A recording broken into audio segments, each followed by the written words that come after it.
भाई साहब कितना मस्त आइडिया निकाला इस सरकार ने आपको कमजोर करने का।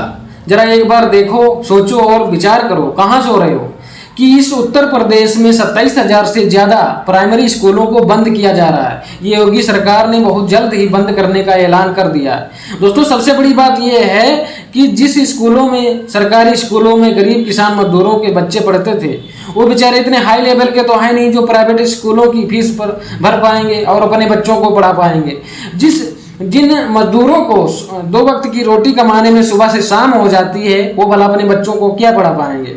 दोस्तों ये आपको, आपके बच्चों को मानसिक रूप से कमजोर करने की एक सोची समझी चाल है।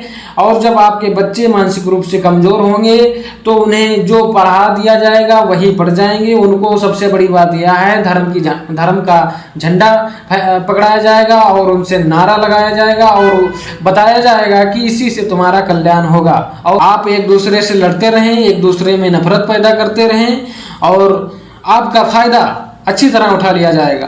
दोस्तों बाबा साहब ने कहा था कि शिक्षा वह शेरनी का दूध है जो पिएगा वही दहाड़ेगा, लेकिन यहाँ पर तो आपसे शिक्षा ही छीनी जा रही है।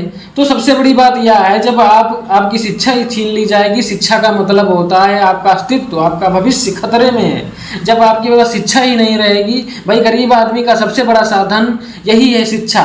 जब वो शिक्षा ग्रहण करता है तभी वो आगे बढ़ता है, उन्नतशील होता है। और जब यही छीन ली जाएगी तो आपको एक प्रकार से मानसिक रूप से पैदल कर दिया जाएगा और आप एक पृथ्वी पर घूमते हुए जानवर के समान हो जाएंगे। आपको जो समझेगा वही इस्तेमाल कर लेगा।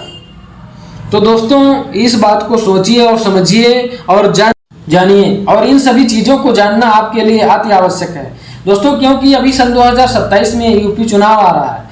तो आपको यदि राशन महीने में 1 बार मिलता है तो हो सकता है चुनाव जब तक नज़दीक आए तब तक आपको महीने में 2 बार मिलने लगे, और वो भी फ्री में। तो दोस्तों इस बात को सोचिए और समझिए कि राशन यदि आपको फ्री में मिलता है तो राशन से आपका कल्याण नहीं होने वाला और ना ही आपके बच्चों का भविष्य सुंदर होगा। दोस्तों इसलिए अपने हक और अधिकारों को जानिए और घर से निकलिए और अपने अधिकारों की रक्षा कर लीजिए, क्योंकि यदि शिक्षा आपसे छीनी गई तो आपको कोई नहीं पूछने वाला। दोस्तों अब मैं कभी नहीं कहता कि आप मेरे वीडियो को शेयर कर दो, फॉलो कर दो, लेकिन आज कहता हूँ कि वीडियो को ज़्यादा से ज़्यादा शेयर कर देना। जय हिंद, जय भारत।